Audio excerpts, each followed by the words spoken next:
수험생 여러분 안녕하십니까? 지난 시간에 이어서 용어 우리가 뭐 원리 배우자는 거 아니에요. 뭐 그림을 그려가면서 뭐 이렇게 어디에 담는 사례인지 이런 것은 기본 강의 기본서를 여러분 받으신 다음에 그때부터 강의가 진행될 거고요. 자, 용어를 볼 건데 용어 중에서 170페이지 6번에 권리 변동이라는 파트가 있어요. 이거 간단한 파트지만 굉장히 중요한 법률 용어들이 나오기 시작해요. 자, 사람이 남한테 권리 변동이란 말이 뭐냐면요. 권리의 변동. 이 법률 용어예요. 자, 한자 쓰면 우리가 변동을 제가 약자 써볼게요. 요렇게 쓰는데요. 이 변동이란 말은 이 세 단어의 줄임말이에요. 항상 이 용어예요. 발생, 변경, 소멸. 이 세 단어를 줄여서 변동이라 불러요. 그럼 권리 변동 그러면 권리의 발생, 변경, 소멸. 물권 변동 그러면 물권 변동. 물권의 발생, 변경, 소멸. 채권 변동. 그러면 채권의 발생, 변경, 소멸. 이 세 단어를 줄여서 변동이라 불러요. 변동. 그런데 항상 권리 변동은 이꼴 의무 변동이다. 권리 변동 이꼴 의무 변동이다. 이 말을 꼭 기억해 주셔야 돼. 어떤 사람이 권리에 변동이 있다는 것은 누군가는 내가 그랬지 항상 일방의 권리의 변동은 타방의 의무의 변동이다. 이게 같은 말이다. 이게 누군가 권리가 발생했다는 것은 누군가 의무가 발생했다는 얘기고 누군가의 권리가 변경됐다는 것은 누군가 의무도 평됐다는 얘기야. 누군가 권리가 소멸했다는 얘기는 타방이 누군가 의무도 소멸했다는 얘기예요. 돈을 빌려주면요. 빌려준 사람은 채권이란 권리가 발생해요. 내 돈을 갚아달라는 권리가 발생해요. 돈을 빌려간 사람은요. 채무랑 의무가 발생해요. 그래서 돈을 갚았어요. 돈을 갚으면 의무가 소멸하는 거죠. 채무가 소멸하잖아요. 그러면 채권도 소멸하는 거죠. 같은 말이다. 이게 같은 말 타방에. 누구의 권리의 발생 소멸은 누군가의 의무의 발생 소멸 같은 말이다. 그런데 제가 용어 몇 가지 배울 거예요. 사람이 민법적인 시각, 법학적인 시각을 보는 거예요. 사람이 남한테 권리를 발생, 남한테 권리 얻는 거예요. 권리를 얻는 거. 권리를 취득하는 거. 얻는 방법에는 우리 민법에 두 가지가 있어요. 남한테 권리 얻는 방법 둘 중에 하나예요. 자, 하나 용어를 뭐라 부르냐면요. 권리의 발생에는 원시 취득이 있다. 이게 한글로 써야 한글이 아니잖아요. 그럼 우리가 한글이라면 원시 취득을 알아야 될까요? 그럼 한자 써볼게요, 제가. 왜 자꾸 한자 쓰냐면요. 이게 다 일본식 한자다. 일본 한자를 그냥 음만 따다 읽은 거다. 그러니까 일본 사람들이 독일말을 일본말을 번역할 때 이렇게 일본 한자를 이렇게 번역했어요. 원시. 일본 한자 용어예요. 취득. 이렇게 번역했어요. 근데 우리가 같은 한자 문화권인데 그럼 우리가 민법 제정할 때 일본 한자 용어를 우리말로 쉽게 풀어놨으면 좋은데 그냥 원시 취득 이거 다 써놨단 말이에요. 그 원시란 말이 뭐냐? 원시란 말은 이 세상에 없던 권리를 내가 최초로 권리를 처음으로 만든 거를 원시했다 그래요. 예를 들면 내가 내 땅에다가 내 돈 들여서 건물을 졌어요. 집을 졌어요. 그 집이 완성되면 이 건물에 대한 소유권이란 권리는 내가 최초로 만든 거지. 누구한테 물려받은 게 아니잖아요. 그럼 건물의 신축에 따른 원시득. 그 소유권 취득 원시득. 처음으로 만든 소유권이 내가. 그 사람이 태어나는 순간 인격권이니 생명의 존엄권이니 뭐 신체 자유권이 하는 것은 내가 인간을 출산하면 최초로 만든 권리지 그 권리를 부모한테 물려받은 권리가 아니라 내가 최초로 권리 만드는 원시했다 불러요. 그러니까 원시란 말을 좀 더 문제로 보면요. 이 원시란 말은 타인의 타인의 권리, 남의 권리에 타인의 권리에 기함이 없이 남의 권리에 기함이 없이 내 권리를 최초로 만든 것을 원시 취득했다 불러요. 이렇게요. 또 하나의 권리 발생. 사람의 권리 최초로 내가 만들지 못하면 남의 권리 물려받을 수밖에 없잖아요. 그렇죠. 그걸 뭐라 부르냐. 승계 취득했다 그래요. 사람이 권리 얻는 방법에는 원시 취득 아니면 승계 취득 둘 중에 하나예요. 승계 취득이란 말이 뭐냐면요. 내 권리 최초로 만든 것이 아니라 남의 권리를 물려받는 거예요. 내 앞사람의 권리를 내 전사람 이 전사람의 권리를 전사람이 만약 갑이라는 사람이 있다시피 이 권리를 내가 다음 사람이 항상 다음 사람은 신이라 불러요. 신. 전사람을 다음 사람 신이라 불러요. 여기 뭐의 줄임말이냐면요. 전은 전주체. 제가 사람을 주체라고 그랬잖아요. 전주체. 신은 신주체. 사람을 주체라 부르는 거 주체. 이걸 줄여서 그냥 제가 전후라 진 거야. 앞사람의 권리를 내 앞사람의 권리를 다음 사람이 물려받는 거예요. 내 권리 만들지 못하면요. 남의 권리 물려받아야 될 거 아니에요. 아 매매했다. 그럼 내가 전 사람의 권리를 내가 돈 주고 샀잖아요. 그러니까 전 사람 소유권을 내가 물려받는 거잖아 내가. 남의 권리 물려받는 것을 승계취득이라 불러요. 그러면 승계취득이라는 말을 쓰냐면요. 승계취득이란 남의 권리, 전 사람의 권리에 기해서 내 권리에 생기는 것, 남의 권리 물려받는 것을 승계취득이라 불러요. 그럼 말을 쓰면 타인의 권리에 기해서 남의 권리에 기해서 내 권리가 생기는 거. 이 두 가지 말고는 없다는 거예요. 내가 최초 권리 만들지 못하면 남의 물려받아야 될 거 아니에요. 둘 중 하나다. 원취득, 승계취득. 용어예요. 자, 근데 승계취득에는 이 다음에 또 다른 용어가 들어가지만 이 다음에 보기를 하고요. 그 다음에 권리는 발생됐다면 권리가 완전 변경되기도 해요. 권리의 발생, 변경, 소멸이란 말이에요. 소멸. 발생된 권리는 언젠가 변경되기도 하고 언젠가 소멸되기도 해요. 여자의 일생처럼 권리의 일생이야. 권리는 발생되면 언젠가 변경되기도 하고 언젠가는 소멸한다. 이렇게요. 권리의 일생이에요.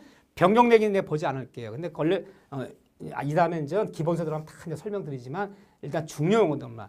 이 권리의 소멸에는 사람의 권리가 없어지는 거는요. 권리의 절대 소멸인 거예요. 절대 소멸. 권리의 절대 소멸이란 말이 있고 용어의 용어 권리의 상대 소멸이란 말이 있어요. 권리는 절대 소멸이 있고 상대 소멸이 있다. 권리 소멸 두 가지가 있는 거예요. 그럼 권리 소멸인데 절대 소멸은요. 나뿐만 아니라 이 세상 모든 사람에게 권리가 다 없어지는 거예요. 나뿐이 아니라 갑이건 을이건 병이건 청이건 이 세상 모든 사람한테 다 권리가 없어지는 것은 절대 소멸이라고 불러요. 이건요. 근데 상대 소멸은 다른 사람 입장은 권리 소멸이 아니고 오로지 내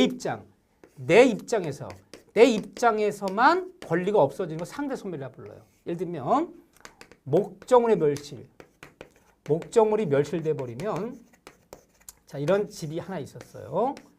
그러면 이 집에는 어떤 사람이 소유권형 권리가 있을 수 있고요. 전세 경매는 전세권형 권리가 있을 수도 있고요. 어떤 사람이 돈 빌려주고 저당 잡았어요. 저당권형 권리가 있을 수도 있겠죠. 그렇죠? 근데 이 목적물이 화재가 나왔고요. 화재가 나서 모두 소멸해 버렸어요. 없어졌어요. 그러면 이 집에 있는 소유권이란 말은요. 이 집은 나만이 사용하고 나만이 수익하고 나만이 처분할 권리가 소유권이에요. 없는데 뭘 소유권이 있습니까? 사용소 처분할 게 없잖아요. 저당권이 뭡니까? 내 돈 안 갚으면 이거 경매에서라도 내 돈 받아야 할 권리가 저당권이야. 근데 경매 목적물이 불러가 없어져 버리면 저당권이 어디 있습니까? 다 없어지는 거예요. 목적 멸실하면 모든 권리는 다 없어지고 다만 화재봉금이 나오면 그 화재봉을 누가 가져갈 것이냐 이런 문제만 남는 거예요. 목적 멸실. 모든 사람한테 다 권리가 없어지는 거. 근데 상대 소멸은요. 오로지 내 입장에 권리가 없어지는 게 뭐냐 보세요. 내가 토지 소유자예요. 5억에 매매했어요. 매매해서 오늘 잔금 받고 매수인에게 소유권 등기 넘겨버려. 등기가 내줬어요. 그럼 내 입장에서 볼 때는 나는 더 이상 이 토지에 대해 소유권이 있어 없어요? 없잖아요. 그럼 나 입장에서 볼 때 나는 이 토지 매도인 입장에서 볼 때는요. 잔금 받고 등기 넘겼다면 나는 이 토지에 대한 토지 소유권의 상대 소멸이야. 더 이상 소유권이 없어. 하지만 그 토지 소유권이 절대 없어진 건 아니잖아요. 매수 입장에서 볼 때는 소유권이 살아있는 거잖아요. 그러면 내 입장에서 볼 때만 매매해서 잔금 받고 부동산 등기 넘겨버리면 나는 이 부동산에 대해서 소유권의 상대 소멸. 내 입장에서는 권리의 소멸이야. 다른 사람 입장은 권리의 소멸이 아니죠. 권리 발생이죠. 그건요. 오늘 내 입장에서는 권리가 없어진 걸 상대 소멸이라고 부르는 거예요. 뭔가 없어지면 절대 소멸. 자, 용어 4가지예요. 이 정도 봐주시고 그 다음에 이제 우리가 저랑 눈만 마주치면 제가 입만 띄면 늘 쓸 얘기가 이제 법률행위란 말이 나와요. 아주 수도 없이 쓰는 용어예요. 수도 없이. 뭐 지겨워 죽겠어요. 어떤 꿈에서도 법률행위 그래요. 하루도 들어갔고요. 민법 용어 중에서 이 법률행위라는 용어가 있는데 굉장히 이게 어려운 말이에요. 이 법률행위란 말이. 이 법률행위란 말이 뭐냐면요. 추상적인 용어예요. 추상적 용어고. 추상적 용어라는 얘기는 이게 실존적 개념이 아니다.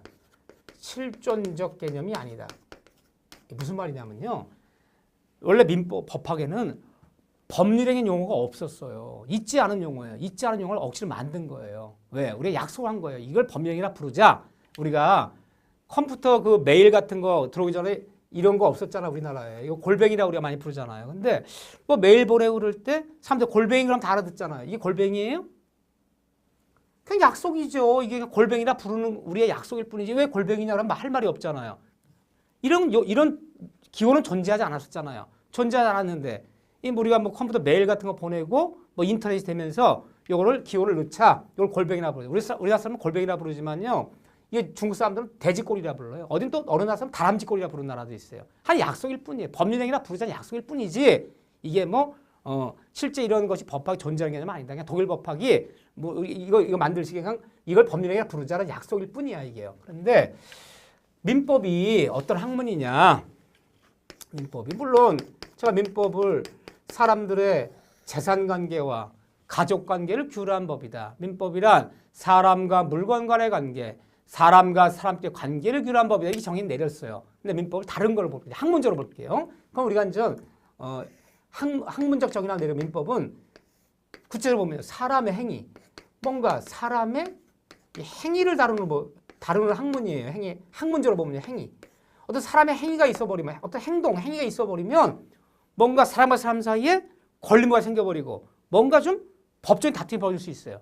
한번 사람의 행위를 다루는 것이 바로 민법이다. 사람의 행위에는 많은 게 있어요. 지금 여기서 법률행위라는 것도 행위고요. 많이 들었을 거예요. 불법행위라는 것도 있어요. 야, 그 사람 불법행위 저질렀대. 불법행위 저지르면요. 불법을 저지르는 사람은 법을 당한 사람한테 손해배상해 줄 의무가 발생해요. 교통사고 내면 이게 불법행위예요. 그래서 교통사고 당한 사람은 가해자에게 손해배상 권리가 발생하고 가해자는요. 피해자에게 손해 의무가 발생하네. 불법행위 저질렀대. 야, 위법행위 했대 그 사람. 위법행위 많이 들은 얘기잖아요. 그 사람 예를 들면요. 신분행위 했대. 신분행위. 다 행위예요 이게. 혼인하고 약혼하고 입양하는 게 신분행위예요. 그 사람 준법률행위 했대. 준법률행위. 사람에 많은 행위가 있어요.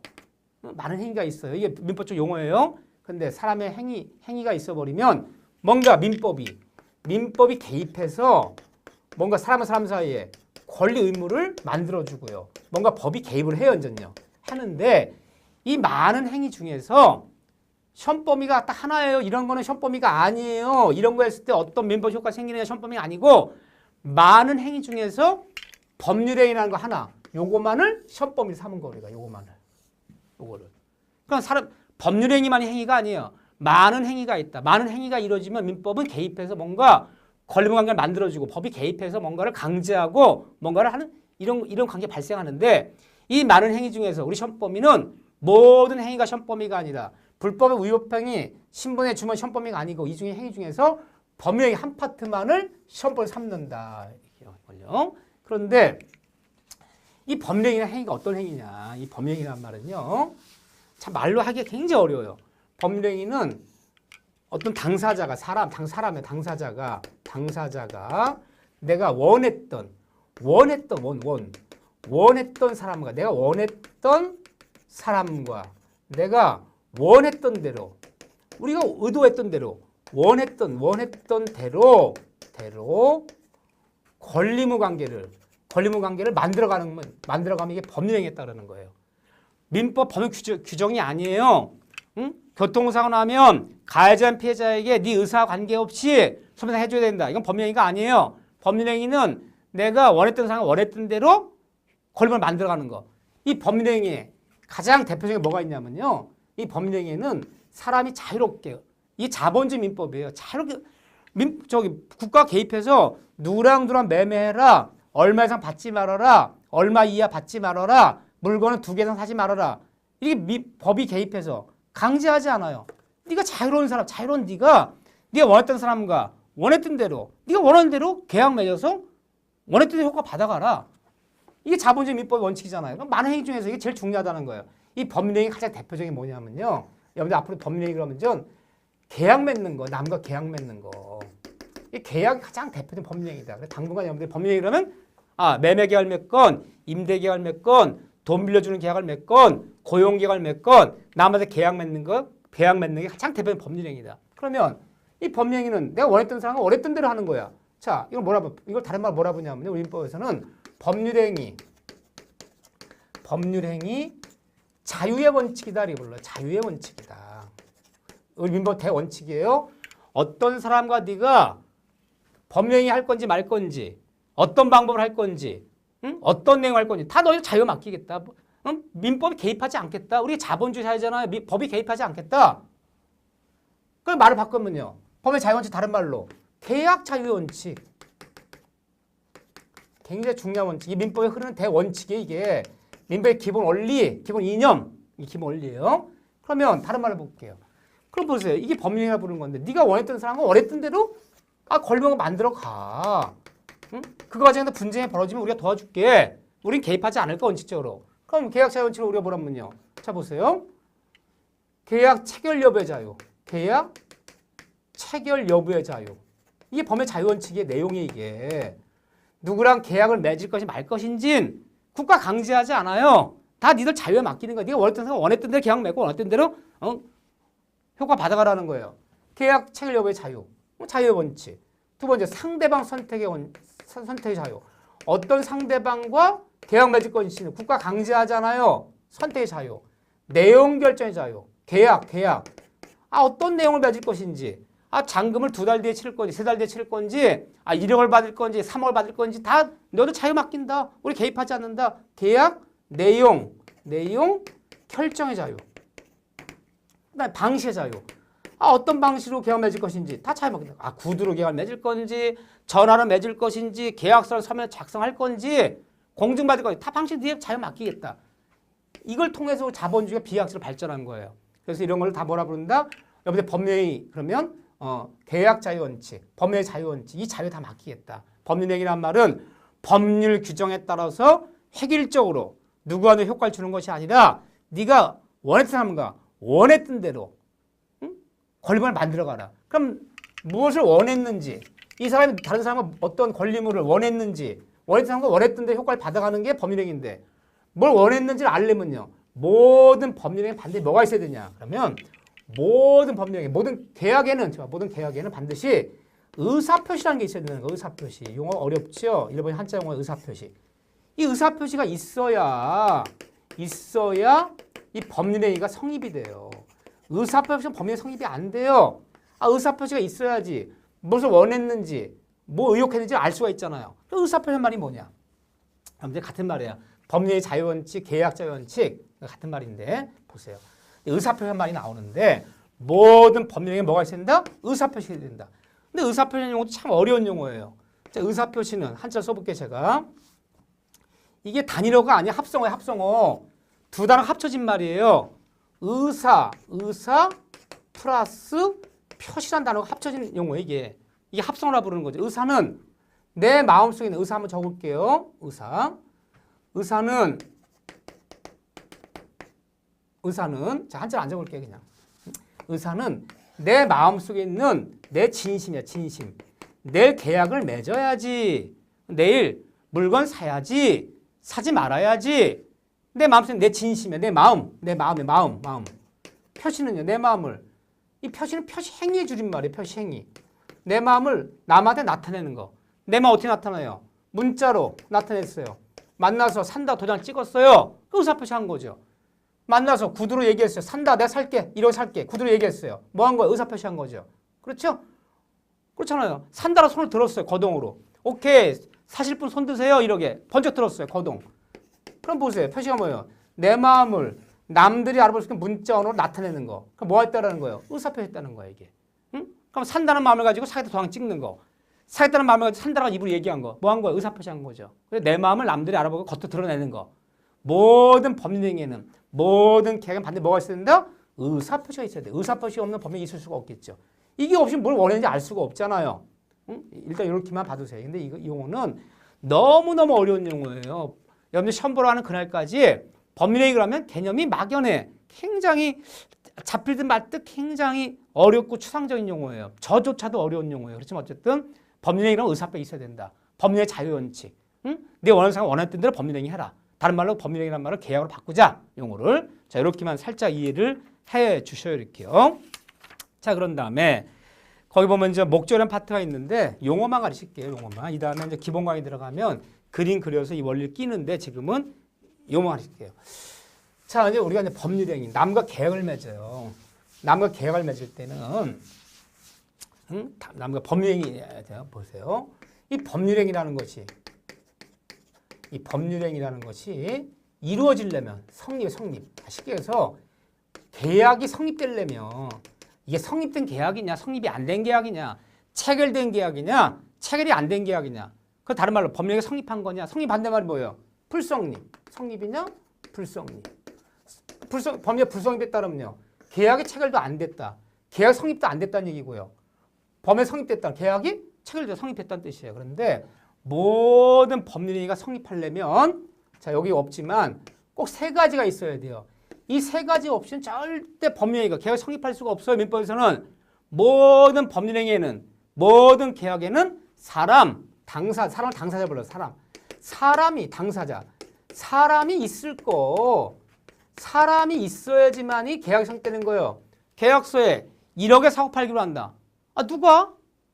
계약서 있는데 매수인은 아무것도 없어요. 사람이 존재하지 않잖아요. 그럼 계약은 성립이 안 되는 거예요. 모든 계약에는 법령에 사람이 있어야 돼. 사람이 존재할 것. 그리고 목적이 있을 것. 목적이란 말이 내용이 있을 것. 사람은 있는데 1억에 사고 판다. 뭐를? 목적이 없어요?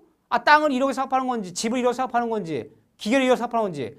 이것은 이렇게 나왔어요. 이것은 1억에 사고 판다. 뭐를? 그 목적이 없으면 그냥 성립하지 않아요. 사람이 꼭 있어야 되고요. 모든 법령에 그 목적이 있어요. 그리고 나서 의사표시가 있어야 돼요. 의사표시. 이 세 가지가 있어야지만이 성립이 돼요. 그런데 법률행위를 체결하는데 법률행위라면 계약이란 말을 바꿔 계약을 체결할 때 계약이 체결되려면 사람이 있을 것, 목적이 있을 것, 의사표시. 이 세 가지가 반드시 있어야 된다.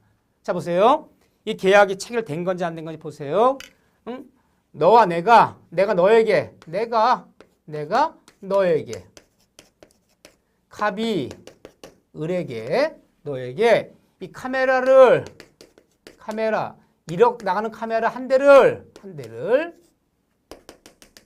아무런 말이 없어요. 이게 뭔가 법률행위가 계약이 성립된 거 안 된 거예요? 안 됐죠. 왜 안 됐습니까? 의사표시가 없잖아요.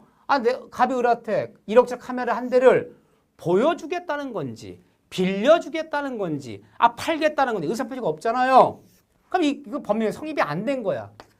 성립도 안 된 계약은 더 이상 유연지 무연 논할 필요도 없잖아요. 일단 겉으로 볼 때 사람이 있어야 되고요. 목적이 있어야 되고요. 그리고 의사표시가 있어야 돼. 이 세 가지 존재해야지만 성립이 되는 거예요. 그러면 보세요. 내가 너에게 뭔가를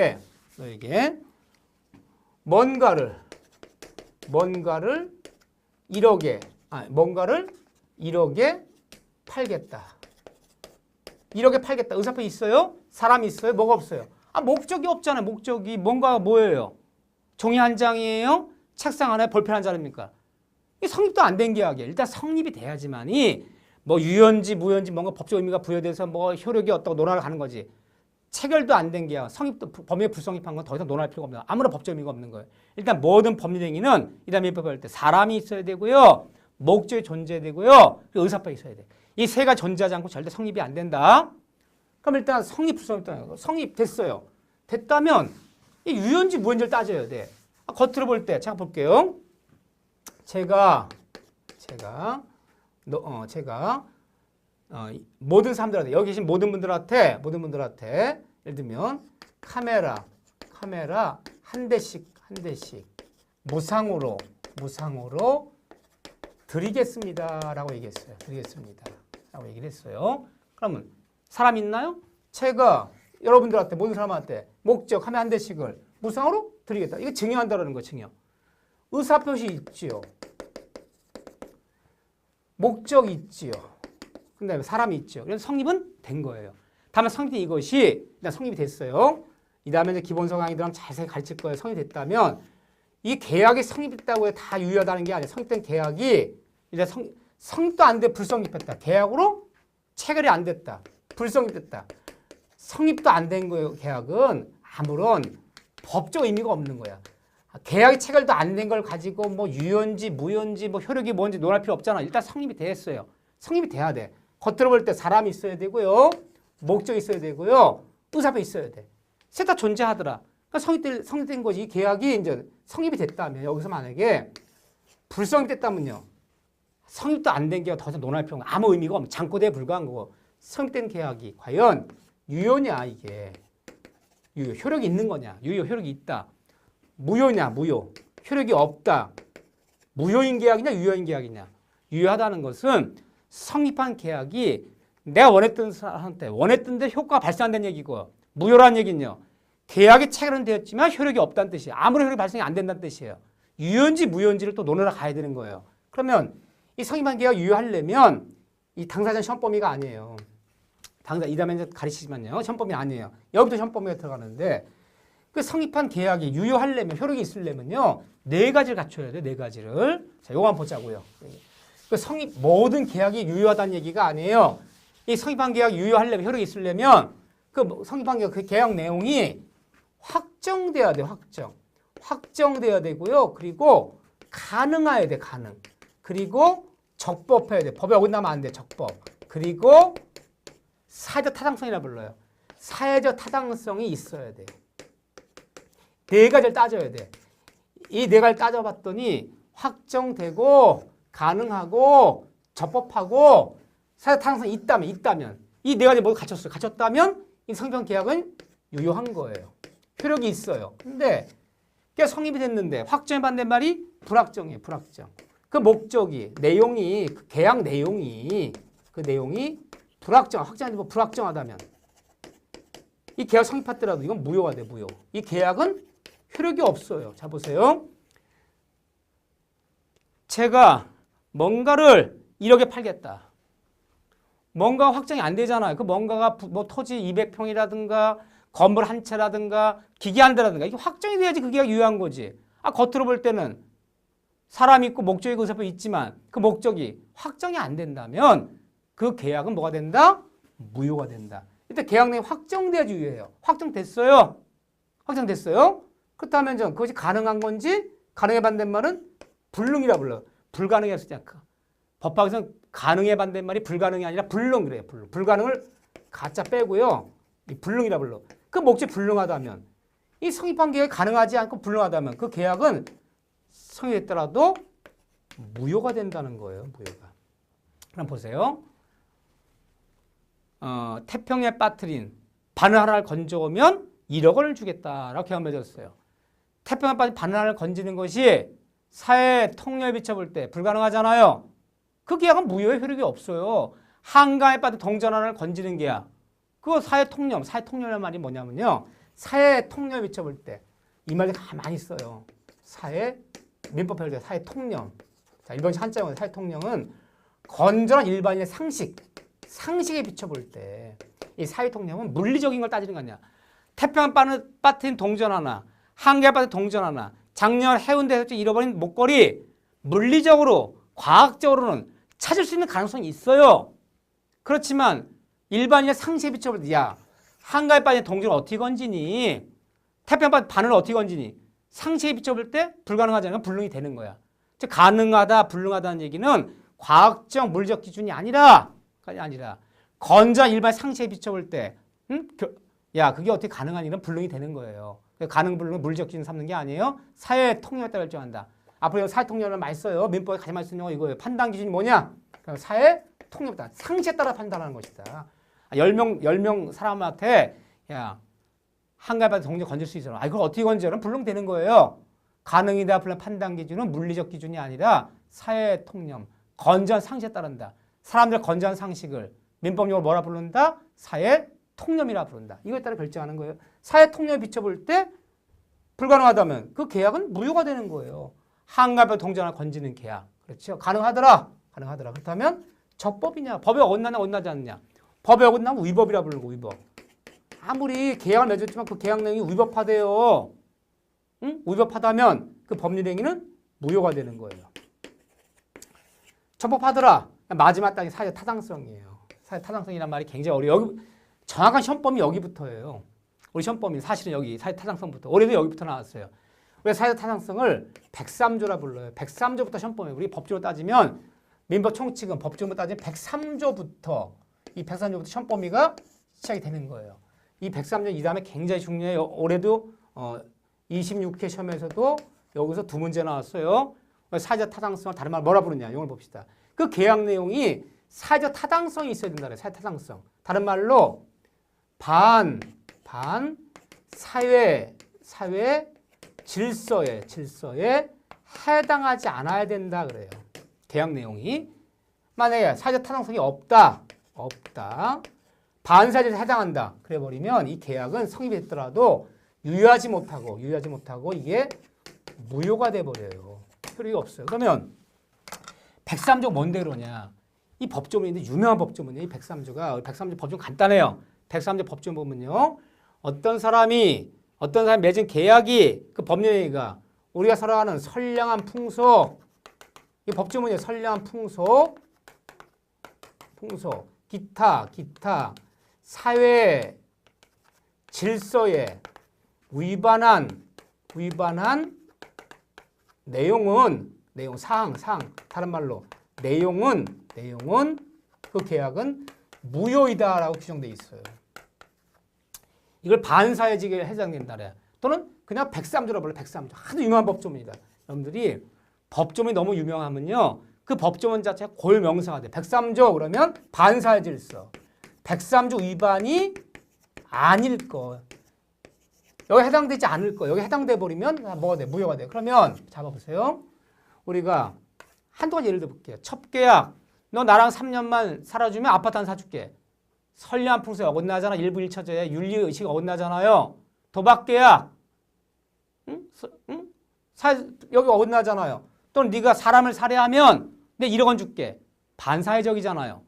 그거 해당돼 버리면 그 계약은 다 무효다. 효력이 없다는 거예요. 그런 내용들이 쭉 나와 있는 건데 이 다음에 제가 기본 강의 들어가면 이거 30분, 이거 1시간 이 시간 투자할 것은 뒤로 갈 거예요. 다만 어떤 계약 내용이 확정돼야 되고 가능해야 되고 적법해야 되고 타당성, 103조 위반이 아닐 거 여기 위반이 돼버리면 다 무효된다. 위반이 아니어야 된다. 이 세 가지, 네 가지 다 통과해야 돼.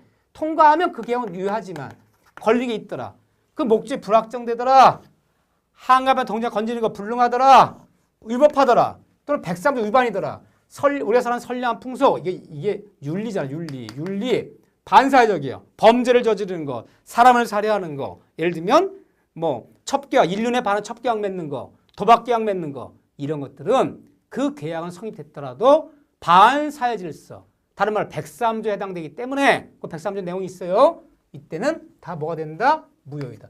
네 가지를 다 통과해야 돼. 이거 여기에 걸리지 말아야 돼. 이 넷 중에 하나도 걸려버리면 다 무효가 되는 거야. 이 성립한 계약이 범위에 유효하려면 네가 통과해야 되는 거예요. 이렇게요. 자, 의사표시 얘기는 볼 필요 없어요. 자, 이런 얘기들이 나와 있는 얘기인데 이 다음에 여기가 어려워요. 근데 어려운데 제가 하나 당부드릴 거는 여러분들이 이 민법 공부가 이 민법 독일법이라 했죠, 제가요. 그렇죠? 네, 독일이에요, 독일. 우리 법이 아니에요. 독일 사람들이 만든 법이에요. 그런데 공부할 때 이걸 아셔야 돼. 우리 대한민국의 교육제도는 미국식 교육제도예요. 이 미국식이요. 독일식 교육제도가 아니에요. 근데 이 서양 사람들도 영국, 미국 사람들이랑 독일 사람들은 굉장히 틀려요. 우리가 일본 사람들이랑 한국 사람 많이 틀리잖아요. 그 기질이. 어떻게 틀리냐면요. 이 미국 사람의 영국 사람들 이런 사람들은 프랑스 사람 이런 사람들은 합리적인 사람들이에요. 합리성. 합리적이에요. 그리고 논리적보다는 경험론적이에요. 경험론적이에요. 실용적인 사람들이야. 근데 독일 사람들은 그런 사람들이 아니에요. 오죽하면 독일 병정 같은 놈이라면 철두철미하는 사람들이 철두철미해요. 논리적이에요. 논리적. 그리고 철학적이에요. 철학적. 유명한 철학자들은 독일 사람들이 많아요. 뭔가 사고를 하고 추상적이야. 굉장히 이 기계식이에요. 기계식. 그렇기 때문에 여기서 이제 어떤 성격이 달라지냐. 우리 법이 미국 법이 영미법이 아니라 독일 법이에요. 보세요. 이 미국 사람들은 뭘 따지질 않아요. 예를 들면 사람과 사람 사이에 뭐 매매를 해서 한번 물건을 사업하려고 그러면요. 애를 교육시키려고 그래요. 자, 얘가 10살짜리 아이인데 미국 영국이에요. 야, 요번에 한번 다른 사람과 어떻게 물건 거래하는지 한번 너 경험해야 돼. 너 저기 벼룩시장 가서 네가 안 쓰는 장량과 이런 거 다 팔 테니까 팔러 가자.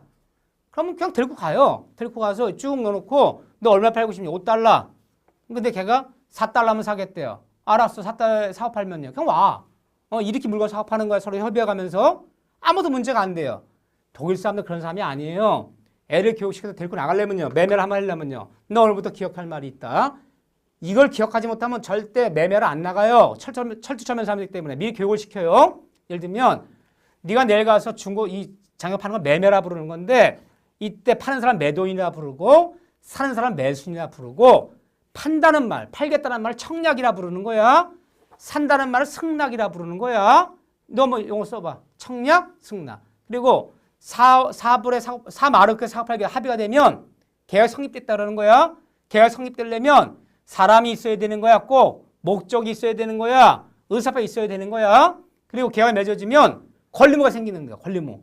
매도인 너는 매수인에게 대금지층 권리가 발생하고 매수인은 대금지 의무가 발생한다. 이 권리무가 발생하는 걸 법의 효과라 부르는 거야. 너 한번 해봐. 못하면요. 될 때까지 연습시켜서 안 데리고 나가요. 사전 미리 교육시켜. 그럼 무슨 말이냐면 무슨 어디로 들어가려면 일단 부닥쳐서 가면서 쉽게 배우는 게 아니라 미리 들어가기 전에 그 용어를 다 쓸 줄 알아야 돼. 그래야지만이 실제 해보러 가는 거야. 그러니까 여러분들 민법 총칙을 배우지 않으면요. 실생활에서 매매도 한번 못 해봐요. 뭐 배우지도 못해요. 그러니까 잘 모르는 사람, 그냥 모르는 사람한테 용어부터 다 가르친 다음에 그걸 배우러 가자 그러니 얼마나 힘듭니까? 또 하나.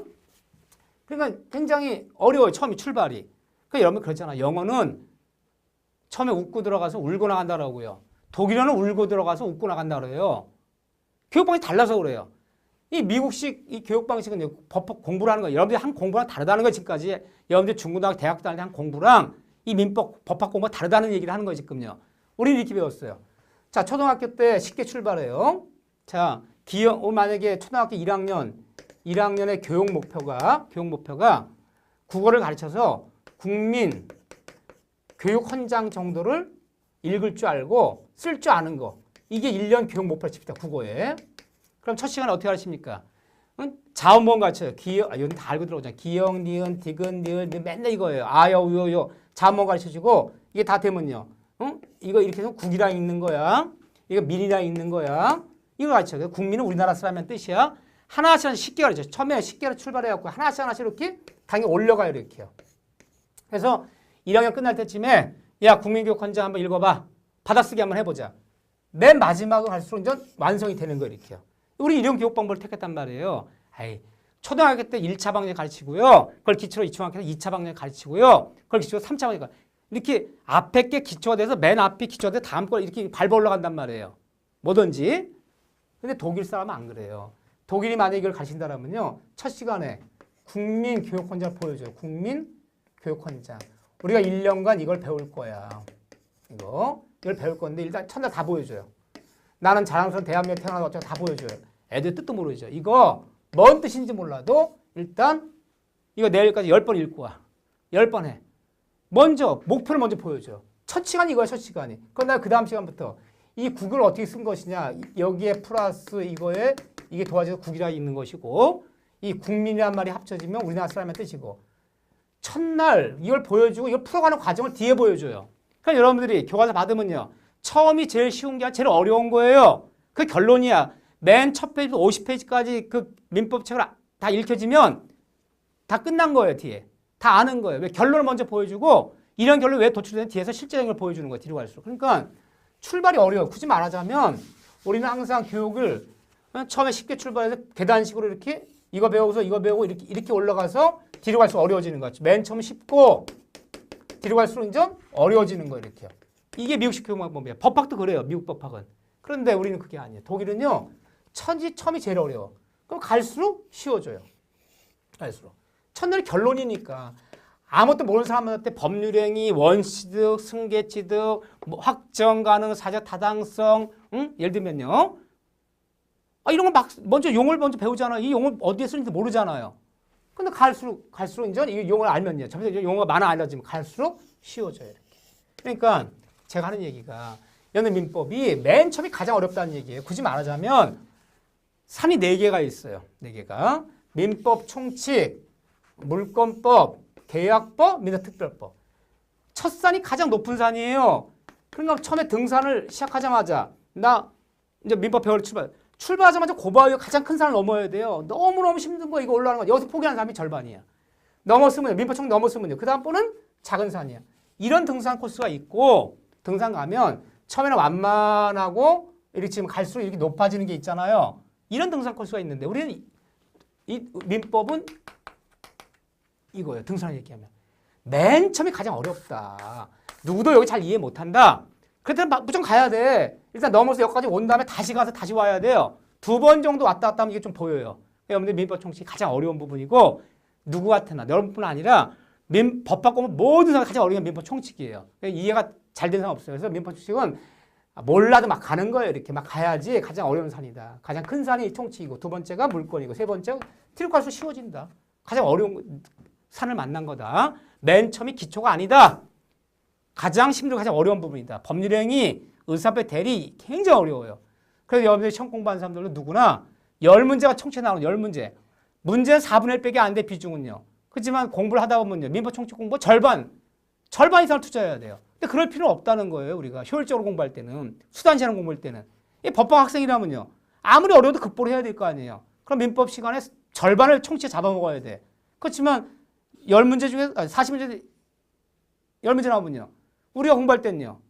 아무리 어려도 4분의 1만 투자하자는 거예요. 4분의 1만 투자해서 10문제 중에서 절반만 맞겠다. 5문제. 4문제 맞겠다. 차라리 그 나머지 문제를 딴 데서 맞겠다. 이렇게 하시면 돼요. 이렇게. 여러분들 총칙은 누구나 다 어려운 파트 여러분만 어려운 게 아니다. 꾹 참고 인내하고 뭔 소리인지 몰라도 그냥 묵묵히 따라오는 거야. 그럼 어느 순간에 지나고 나서 뒤로 돌아봤을 때 보여요. 이렇게요. 제 말 믿으셔야 돼요. 제가 이제 여러분들한테 늘 응원 드릴 거예요. 초심. 맨 처음에 중요한 공부할 때 먹은 마음을 잊으면 안 돼요. 내가 올해 자격증 따야지. 그래서 시작하자마자 고비를 만난 거야. 보름 만에 흐지부지 되면 안 돼요. 이해가 안 돼도 꾸준히 듣고 계속 앞으로 나가는 거예요. 그러다 보면 뒤가 어느 순간에 돌아보면 뒤가 보인단 말이에요. 초심 잃지 마시면 안 돼요. 그 다음에 열심히 하셔야 돼요. 열심, 뒷심, 삼심이라 불러요. 이 중요한 제가 25년간 중요한 강의를 가르쳤는데 세 가지 마음을 잊으면 안 돼요. 초심, 열심, 뒷심. 지금은 초심은요. 난 아무것도 모른다. 겸허해야 돼. 남의 나라 어학 배운다. 남의 어학 배우는데 민법 선생은 원어민 선생이다. 우리말로 하지 않고 법률용어로 얘기한다. 여러분 영어 배우러 가면 영어 빨리 배우는 방법이 뭐예요? 미국 사람이 영어 잘 모른다. 자꾸 한국말 쓰면 더뎌요. 그럼 여러분 시험장 가면 법률용어로 묻지. 내가 쉬운 말로 바꾸면 쉬운 말로 안 묻잖아요. 영어 시험 보러 가면 영어로 묻지. 우리 국어로 안 묻잖아요. 법률 시험 보러 가면 법률로 묻지. 법률용어로 묻지. 우리가 그냥 쉬운 말로 안 묻는단 말이에요. 그렇기 때문에 여러분들 이해가 되든 안 되든 자꾸 용어를 쓸 거예요. 근데 자꾸 듣다 보면 귀가 뚫려요. 귀가 뚫려야지만 책을 볼 수 있단 말이에요. 여러분들 예습하는 거 의미 없어요. 일단 예습도 하지 마세요. 기초 강의할 때. 기본 강의할 때도 강의를 2번 정도 듣고 나서 선생님 강조한 부분을 봐야 돼. 그래도 이해가 안 돼요. 서너 번 반복하면 마지막에 되는 거예요. 그래서 책이 보이고 내가 책을 읽어 이해할 수 있다면 시험 보러 가는 날이에요. 그날이. 그만큼 들어야 된다는 얘기를 하는 거예요. 그만큼 처음이 어렵다 이렇게요. 초심, 열심, 뒷심. 나중에 뒷심 발휘해야 돼요. 이 3심을 가지고 한번 도전해 보기로 하겠습니다. 자, 여러분들 수고하셨습니다.